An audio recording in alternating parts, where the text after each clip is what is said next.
In the city of Blackridge, where towering skyscrapers stood against the night sky and the streets never truly rested, there was one man who kept order: Detective Adrian Kane.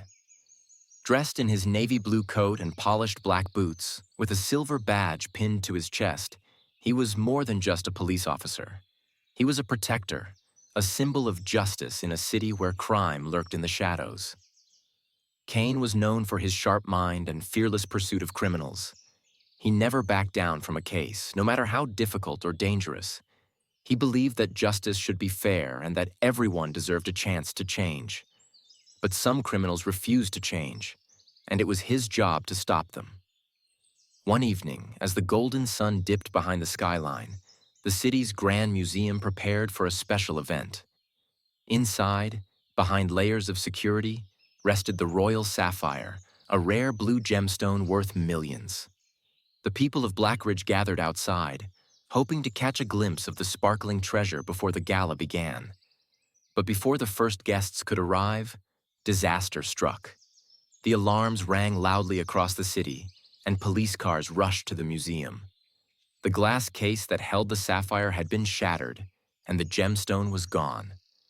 The security cameras had mysteriously shut down moments before the theft, leaving behind no footage of the criminal.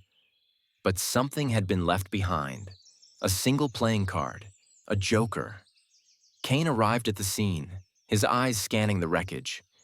He had seen this before.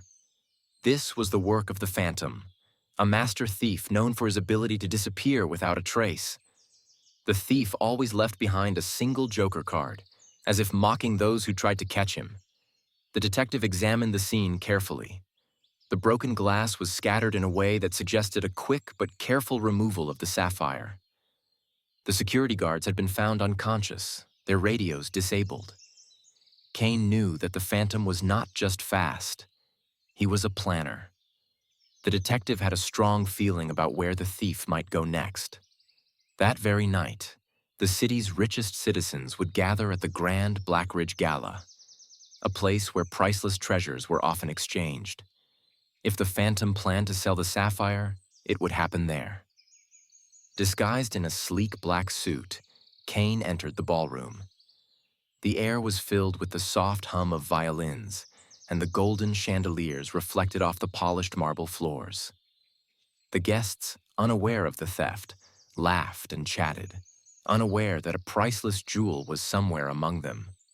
Kane moved through the crowd, his sharp eyes watching every movement.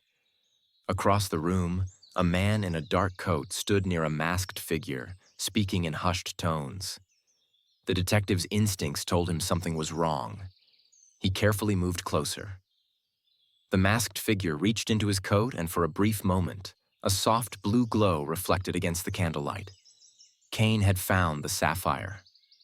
The moment the detective stepped forward, the masked figure bolted, pushing past the guests and sprinting toward the exit.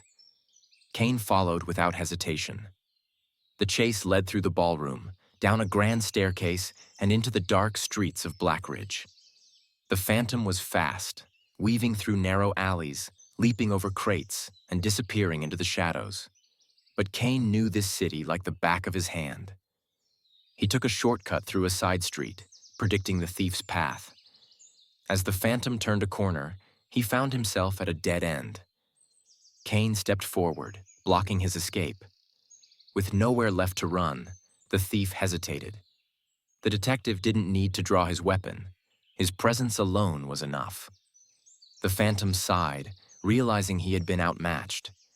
He slowly removed the sapphire from his pocket and handed it over. The police arrived moments later, taking the thief into custody.